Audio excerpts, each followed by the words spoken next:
ഹാജറത്ത, Zeenath teacher, ബാലകൃഷ്ണേട്ടൻ, സഖാക്കളെ, സുഹൃത്തുക്കളെ, നാട്ടുകാരെ, ആസന്നമായ ത്രിതല പഞ്ചായത്ത് തെരഞ്ഞെടുപ്പിൽ ഇടതുപക്ഷ ജനാധിപത്യ മുന്നണിയുടെ വിജയം കൂടുതൽ കരുത്തുറ്റതാക്കുക എന്നുള്ളതാണ് നമ്മളുടെയൊക്കെ പ്രധാനപ്പെട്ട ലക്ഷ്യം. ഇത് ഇടതുപക്ഷ ജനാധിപത്യ മുന്നണിയുടെ അനിവാര്യമായിട്ടുള്ള വിജയമാണ്. തെരഞ്ഞെടുപ്പ് പ്രഖ്യാപിച്ചപ്പോൾ തന്നെ കേരളത്തിലെ മുഴുവൻ ജനങ്ങളും തീരുമാനിച്ചിട്ടുണ്ട് ഇവിടെ വീണ്ടും ഇടതുപക്ഷം വരണമെന്നുള്ളത്. ഈ തെരഞ്ഞെടുപ്പ് കാലത്ത് ചർച്ച ചെയ്യപ്പെട്ട പ്രധാനപ്പെട്ടൊരു കാര്യം മാധ്യമങ്ങളൊക്കെ പറഞ്ഞത് എന്തുകൊണ്ട് വീണ്ടും ഇടതുപക്ഷം, എന്തിന് വീണ്ടും ഇടതുപക്ഷം എന്ന് പറഞ്ഞപ്പോൾ കേരളത്തിലെ ജനസാമാന്യം പറഞ്ഞത് അവരുടെ ജീവിതാനുഭവങ്ങളിൽ നിന്ന് അവർ കണ്ടെത്തിയ മറുപടി എന്ന് പറഞ്ഞാൽ ഇടതുപക്ഷമല്ലാതെ മറ്റെന്താണ് ഞങ്ങളെ ഭരിക്കാൻ ഇടതുപക്ഷം തന്നെ മതി എന്ന് അവരൊക്കെ തീരുമാനിച്ചിട്ടുണ്ട്. ഈ തെരഞ്ഞെടുപ്പ്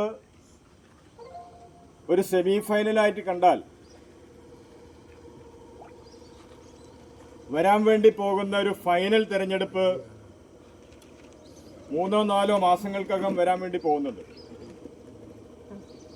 പക്ഷേ ഇടതുപക്ഷ ജനാധിപത്യ മുന്നണിയെ സംബന്ധിച്ചിടത്തോളം ഈ തെരഞ്ഞെടുപ്പ് അത്ര ചെറിയ മീനല്ല. അതിൻ്റെ പ്രധാനപ്പെട്ട കാരണം ഇത് രാജ്യത്തെ സാധാരണക്കാരായിട്ടുള്ള ഏറ്റവും പാവപ്പെട്ടവരായിട്ടുള്ള ആളുകളെ തൊടുന്നൊരു തെരഞ്ഞെടുപ്പാണ്. അവരുടെ ജീവിതത്തിൻ്റെ ക്ഷേമത്തിനായി പ്രവർത്തിക്കാൻ, അവരോട് കൂടെ നിൽക്കാൻ അവരൊരാളെ തിരഞ്ഞെടുക്കുന്ന തെരഞ്ഞെടുപ്പ് കൂടിയിട്ടാണിത്. അത് തീർച്ചയായിട്ടും ഇടതുപക്ഷമാണ് എന്ന് തെളിയിച്ചിട്ടുണ്ട് കാലം. നിങ്ങൾ നോക്ക്, കഴിഞ്ഞ 9.5 വർഷമായിട്ട് ഇടതുപക്ഷ ജനാധിപത്യ മുന്നണി ഗവൺമെന്റ് അധികാരത്തിലിരിക്കുക. ഒരുപക്ഷെ സമീപകാലത്ത് ഉണ്ടായിട്ടുള്ള ദുരന്തങ്ങളുടെ ഒരു പട്ടിക നമ്മളെടുത്താൽ ഈ കാലത്തായിരിക്കും ഏറ്റവും വലിയ ദുരന്തങ്ങളൊക്കെ ഉണ്ടായത്. ഓക്കിയുണ്ടായി, പ്രളയം ഉണ്ടായി, ഇതൊക്കെ ഉണ്ടായി. അങ്ങനത്തെ പ്രതിസന്ധികളൊക്കെ വന്നപ്പോൾ അവരുടെ കൂടെ നിന്ന് പ്രവർത്തിച്ചു എന്നുള്ളതാണ് ഈ ഗവൺമെന്റിന്റെ ഏറ്റവും പ്രധാനപ്പെട്ട കാര്യം. നമ്മളൊരു പ്രതിസന്ധി വരുന്ന സമയത്ത് നമ്മുടെ കൂടെ ആര് നിന്നു എന്നാണല്ലോ നമ്മൾ നോക്കുക. അത് തീർച്ചയായിട്ടും ഈ ഗവൺമെന്റ് കൂടെ നിന്നിട്ടുണ്ട്. അതിൻ്റെ ഒരുപാട് കാര്യങ്ങളെ കുറിച്ചൊന്നും ഞാൻ വിശദമായിട്ട് പറയുന്നില്ല ഈ വൈകിയ സമയത്ത്. ഇത് ഒരു വലിയ പ്രസംഗം എന്നുള്ള രൂപത്തിൽ നമ്മൾ കൊണ്ടുപോകേണ്ട കാര്യമല്ല. നിങ്ങളൊക്കെ തന്നെ അതിനെക്കുറിച്ചൊക്കെ ബോധവാന്മാരാണ്. പക്ഷേ നമ്മളെ ആളുകൾക്ക് ഓർമ്മ കുറവാണ്, ചില ആളുകൾക്ക്. അപ്പോൾ ഇതൊക്കെ അവരെ ഓർമ്മിപ്പിക്കുക എന്നുള്ള പ്രധാനപ്പെട്ട ഒരു ചുമതലയാണ് നിങ്ങൾക്കുള്ളത്. അല്ലാതെ ഈ കാര്യങ്ങളൊക്കെ വളരെ വൃത്തിയായിട്ട് ജനങ്ങൾക്കൊക്കെ നല്ല ബോധ്യമുണ്ട്. രാഷ്ട്രീയ ബോധമുള്ള ആളുകളാണ് എല്ലാവരും. അപ്പോൾ ഇതൊക്കെ നമ്മുടെ മുൻപിൽ ഈ തെരഞ്ഞെടുപ്പുമായിട്ട് ബന്ധപ്പെട്ട് സത്യത്തിൽ ഇപ്പോൾ വളരെ ഈസിയാണ് കാര്യങ്ങൾ. അപ്പോൾ അവരൊക്കെ തീരുമാനിച്ചിട്ടുണ്ട് ഈ ഗവൺമെന്റ് വീണ്ടും വരണമെന്നുള്ളത്. ഇപ്പോൾ 1-2 കാര്യങ്ങൾ ഇവിടെ സൂചിപ്പിച്ചിട്ടുണ്ടാവും. ഇപ്പോൾ പെൻഷനെ കുറിച്ച് പറഞ്ഞു. പെൻഷനെ കുറിച്ച് പറയുമ്പോൾ ഇപ്പോൾ KC വേണുഗോപാൽ പറഞ്ഞ കാര്യം നേരത്തെ മൊയ്തീൻക്ക് അവിടെ സൂചിപ്പിച്ചു. അത് വളരെ ബാലിശമായിട്ടുള്ള ഈ ഗവൺമെന്റിനെ കുറിച്ച് സത്യത്തിൽ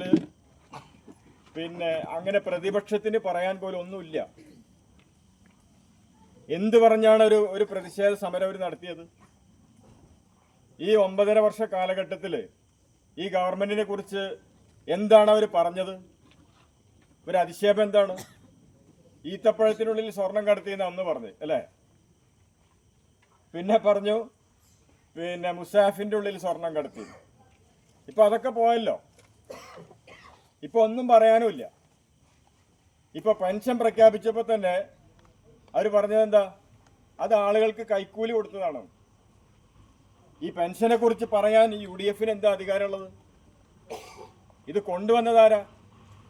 1980 ഇവിടെ പറഞ്ഞ പോലെ തന്നെ സഖാവ് നയനാറിന്റെ നേതൃത്വത്തിലുള്ള ഗവൺമെന്റ് അധികാരത്തിൽ, ഇടതുപക്ഷ ജനാധിപത്യ മുന്നണി അധികാരത്തിൽ ഇരിക്കുന്ന സമയത്താണ് ഈ പെൻഷൻ സംവിധാനം നമ്മുടെ രാജ്യത്ത് കൊണ്ടുവരുന്നത്. അന്ന് 45 ഉറുപ്പ്യായിരുന്നു പെൻഷൻ. അതിപ്പോ 45 വർഷം കഴിഞ്ഞു. 45 വർഷം കഴിഞ്ഞപ്പോ ഇപ്പൊ നമുക്ക് കിട്ടുന്നത് 2000 ഉറുപ്പ്യ അല്ലേ? ഇപ്പൊ പെൻഷൻ വാങ്ങുന്ന പിന്നെ സഹോദരിമാരൊക്കെ ഇവിടെ ഇരിക്കുന്നുണ്ട്. 3600 ഉറുപ്പ്യ കിട്ടിയാലോ ഇപ്പൊ എല്ലാവർക്കും അല്ലേ? ഈ 45 രൂപ 2000-ലേക്ക് എത്തിക്കുമ്പോ അതില് UDFന്റെ സംഭാവന എത്രയാ? വെറും 100 ഉറുപ്പ്യ മാത്രമാണ് UDFന്റെ സംഭാവന. ബാക്കിയെല്ലാം ഈ LDF ഗവൺമെന്റ് വിവിധ ഘട്ടങ്ങളിലായിട്ട് അധികാരത്തിലേക്ക് വന്ന സമയത്ത് കൂട്ടിക്കൊടുത്തതാണ് ഈ പെൻഷനൊക്കെ.